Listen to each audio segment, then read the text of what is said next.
റിയാദിൽ നിന്ന് അഫ്താബ് റഹ്മാൻ വിവരങ്ങൾ നൽകും. അഫ്താബ്, ഇന്ന് എത്ര ആശ്വാസകരമായ ഒരു വിധിയും ഉത്തരവുമാണ് സൗദി സുപ്രീം കോടതിയിൽ നിന്ന് വന്നിട്ടുള്ളത്?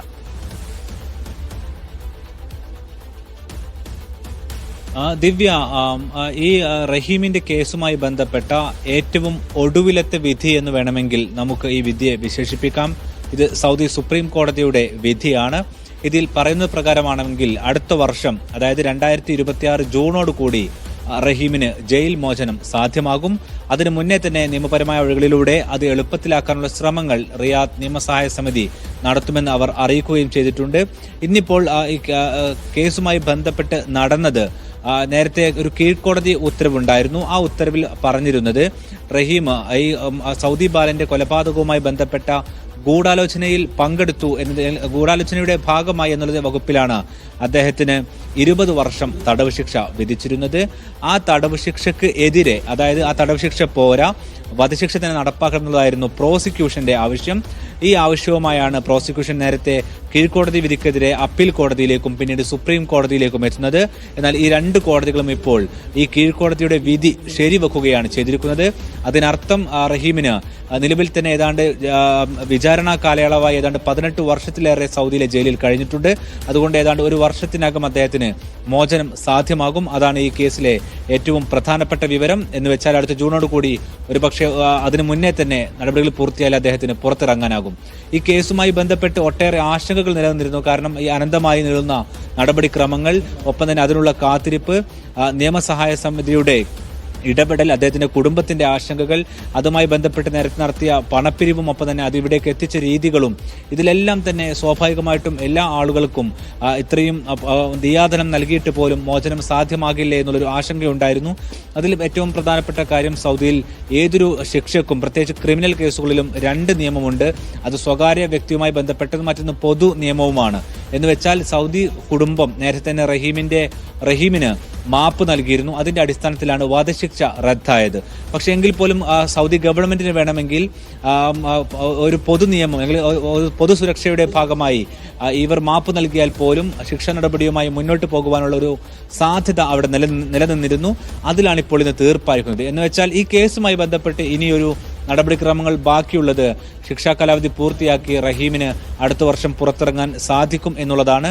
അതിന്റെ ഒരു സന്തോഷത്തിലാണ് സ്വാഭാവികമായിട്ടും റിയാദിലെ നിയമസഹായ സമിതിയും അദ്ദേഹത്തിന്റെ കുടുംബവും ഉള്ളത്. ദിവ്യ, യെസ്, ഇനിയിപ്പോൾ ഇതിനിടയിൽ എന്തെങ്കിലും തരത്തിലൊരു നിയമക്കുരുക്കിന് സാധ്യതയുണ്ടോ അഫ്താബ്?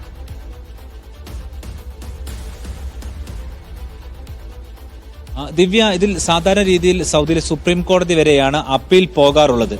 അല്ലെങ്കിൽ ഇതിൽ സംഭവിക്കാനിടയുള്ള മറ്റൊരു രീതി എന്ന് പറയുന്നത് വധശിക്ഷ വിധിച്ചു കഴിഞ്ഞാൽ വേണമെങ്കിൽ കോടതി ഉത്തരവിനെതിരെ, സുപ്രീം കോടതി ഉത്തരവാണെങ്കിൽ പോലും അതിൽ രാജാവിന്റെ അടുത്തേക്ക് അല്ലെങ്കിൽ ഏറ്റവും ഉയർന്ന ഭരണാധികാരി എന്നുള്ള നിലക്ക് ഭരണാധികാരിയിലേക്ക് പോവുകയാണ് സാധാരണ രീതിയിൽ ചെയ്യാറുള്ളത്. പക്ഷേ പ്രോസിക്യൂഷൻ സാധാരണ രീതിയിൽ സുപ്രീം കോടതിക്ക് അപ്പുറത്തേക്ക് പോകില്ല. എന്ന് വെച്ചാൽ ഇനിയിപ്പോൾ റഹീമിനെ ആശ്വസിക്കാവുന്ന ഒരു സ്ഥിതി, അല്ലെങ്കിൽ ഒരു മോചനത്തിന് വഴി തെളിഞ്ഞ ഒരു സ്ഥിതിയാണ് ഇപ്പോഴുള്ളത്. അദ്ദേഹത്തിന്റെ കുടുംബത്തെ സംബന്ധിച്ചും അങ്ങനെ തന്നെ ആശ്വസിക്കാം. റിയാദ് നിയമസഹായ സമിതിയും നമ്മോട് പറയുന്നത് വരും മാസങ്ങളിൽ അദ്ദേഹത്തിന്റെ മോചനം വേഗത്തിലാക്കുവാനുള്ള നടപടിക്രമങ്ങൾ പൂർത്തിയാക്കുമെന്നുള്ളതാണ്. ആ നിലക്ക് ഇനി മറ്റു ആശങ്കകൾക്ക് അടിസ്ഥാനമില്ല. ഒരു പക്ഷേ വരും മാസങ്ങളിൽ അദ്ദേഹത്തിന് പുറത്തിറങ്ങാനാകുമെന്നാണ് നമ്മൾ പ്രതീക്ഷിക്കുന്നത്. അതിന്റെ ഒരു രീതി എന്ന് പറഞ്ഞ് നേരിട്ട് അദ്ദേഹത്തിന് ഇവിടെ സൗദിയിൽ പുറത്തിറങ്ങാനാകില്ല. പകരം ജയിലിൽ നേരെ എയർപോർട്ടിൽ എത്തിക്കുകയും പിന്നീട് നേരെ നാട്ടിലേക്ക് എത്തിക്കുകയുമായിരിക്കും ചെയ്യുക. ദിവ്യ, യെസ് അഫ്താബ്, ഇതിൽ വധശിക്ഷ നൽകണം എന്ന് പറഞ്ഞുകൊണ്ട് പ്രോസിക്യൂഷൻ പ്രധാനമായി എന്തൊക്കെയായിരുന്നു സുപ്രീം കോടതിയിൽ ചൂണ്ടിക്കാണിച്ചത്?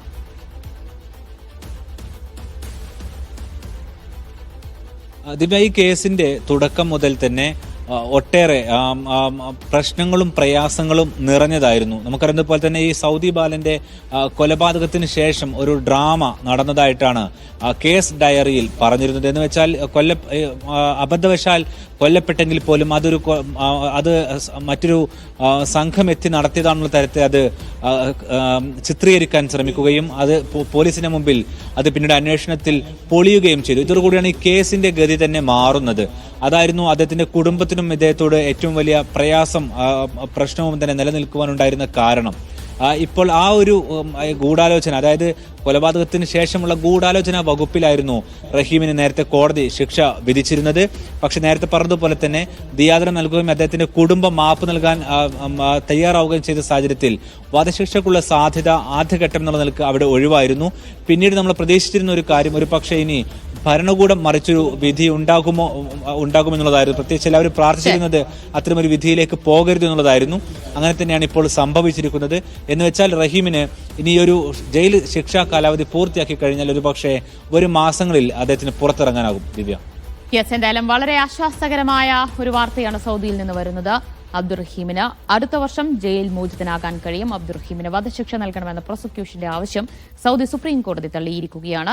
20 വർഷം തടവ് ശിക്ഷ അത് കഴിയുമ്പോൾ ജയിൽ മോചിതനാകാൻ കഴിയും. അഫ്താബ് റഹ്മാനാണ് വിവരങ്ങൾ നൽകിയത്.